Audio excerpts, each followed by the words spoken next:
Hey, it's Grover with Old Ones with Dice. I wanted to give kind of a quick update video about what's happening with this, my Skaventide box. Box is fine, but, you know, I have a added ambition to try to paint up 100 Skaven. Just quick update, it's probably not going to happen anytime soon. It's really been causing me some hobby anxiety. So, we've been playing some games of Age of Sigmar. I really like it. I like the way the rules are laid out. It's so much better than 40k in terms of the rule structure and how things are done. Spearhead, I love Spearhead. I'm really having a lot of fun with Spearhead, though there are some issues with it, which specifically because of my Skaven, that I'll talk about before the end of the video. But looking at Age of Sigmar, played some games, had fun with them, got the models on the table. And after my last game, next morning, I opened up the app to play with, I just kind of tweak my list as you do. And of course I'm locked out. Crap, that's right, Battle Tome was getting released. So on top of that money I just spent, plus I bought the new unit cards that came out at the same time as Skaventide. So I spent, the cards weren't that expensive, but it was money spent. I have all the models. Well, suddenly I can't use them for Age of Sigmar because the app's locked out. Fine, got to get the Battle Tome, $60. But then I hear that, oh, by the way, we put out a new set of cards to replace the cards we just released a couple months ago, and they're smaller. The size doesn't really matter to me, but the fact is, why? So I just wasted the money on those old cards. I'm assuming the data should be the same between the cards, with the new cards adding any new characters that are in the Battle Tome. Fine. But again, more money. And then I'm playing with the app and I realized, yeah, that's right. I'm kind of limited in the app if I'm not a member of Warhammer Plus. What does Warhammer Plus cost? $59.99 in the States here for a year subscription. Honestly, I have no desire to have Warhammer Plus. I have no desire to watch the GW painting tutorials, their battle reports. I'm not a big 40k Games Workshop guy in general. The content coming from GW that I'm more interested in, Blood Bowl, the old Space Hulk, all their kind of specialty games, which is where I always had the most fun. I suspect there's not much there in Warhammer Plus. And honestly, not enough to justify $60 a month. Actually, $60 a year. Let me correct that. $60 a year to have access to an app. All right, fine. But now I'm looking at $155 in order to get the Battle Tome, the cards, and the Warhammer Plus subscription. And what do I get more for this $150? And I realized I really don't get anything. Yeah, I get a physical book. I get some physical cards. But realistically, all it's doing is putting me back to where I was a couple of weeks ago. And so basically, this is kind of almost rent-seeking behavior on their part. Yeah, I know.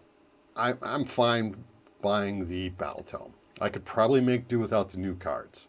I could probably fudge through with the app. But I'm sorry, it's a lot of money just to get me back to where I was a few days earlier.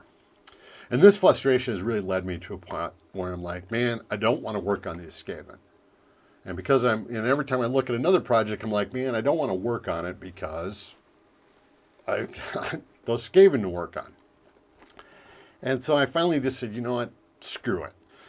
What hit me was like $150. What does $150 get me? I can think of a half a dozen other game systems that I probably have more fun playing, more in my genre, that I can buy 2-player starter sets.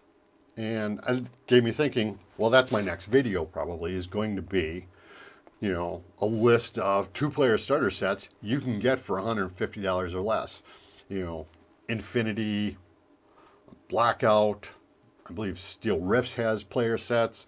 Obviously, for $150, you can get quite a ways into BattleTech, where I actually would get something new, as opposed to just getting back to where I was a couple weeks ago.